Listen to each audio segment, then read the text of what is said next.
O que são as emoções? Bom, todos nós já sentimos medo, nojo, raiva, alegria. Essas emoções são muito importantes para o nosso dia a dia, para o nosso convívio em sociedade, e todas elas geram manifestações corporais e comportamentais na gente. Tudo isso regido pelo nosso cérebro.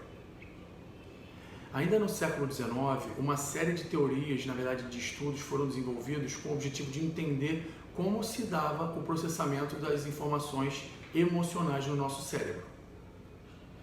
Por um lado, uma corrente de cientistas pensava que para a gente sentir medo, por exemplo, ao ver um urso, essa informação visual do urso precisaria chegar até o nosso córtex. Uma vez chegando ao nosso córtex, essa informação iria até o hipotálamo, um centro regulador da nossa resposta visceral corporal, fazendo com que a gente sentisse sudorese, aumento da frequência cardíaca, aumento da frequência respiratória, por exemplo.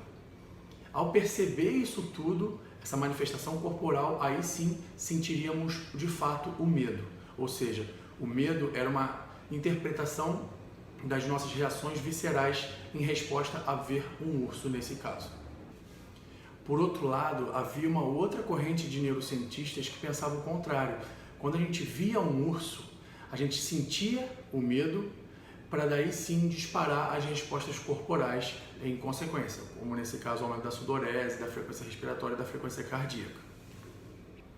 Hoje, a gente sabe que existe um sistema cerebral específico, que é o sistema límbico, que é responsável pelo processamento das informações emocionais. E ele atua de maneira integrada e interligada, e não de maneira separada, como eu descrevi nos casos anteriores. O sistema límbico está localizado na parte mais medial do nosso cérebro, justamente ao redor do corpo caloso e do diencéfalo, ali do tálamo. Ele compreende estruturas corticais, como o próprio hipocampo e o cíngulo, e subcorticais, por exemplo, como o tálamo e o hipotálamo.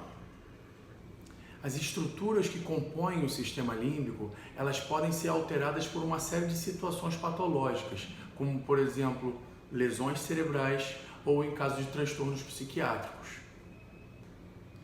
Uma pesquisa recente, desenvolvida por pesquisadores brasileiros, inclusive, aqui do Instituto Dó de Pesquisa e Ensino e da Universidade Federal do Rio de Janeiro, mostrou que o cérebro de crianças com TDAH, com transtorno do déficit de atenção e hiperatividade, possui algum comprometimento no desenvolvimento de algumas dessas estruturas cerebrais do sistema límbico, hipocampo, amígdala, por exemplo.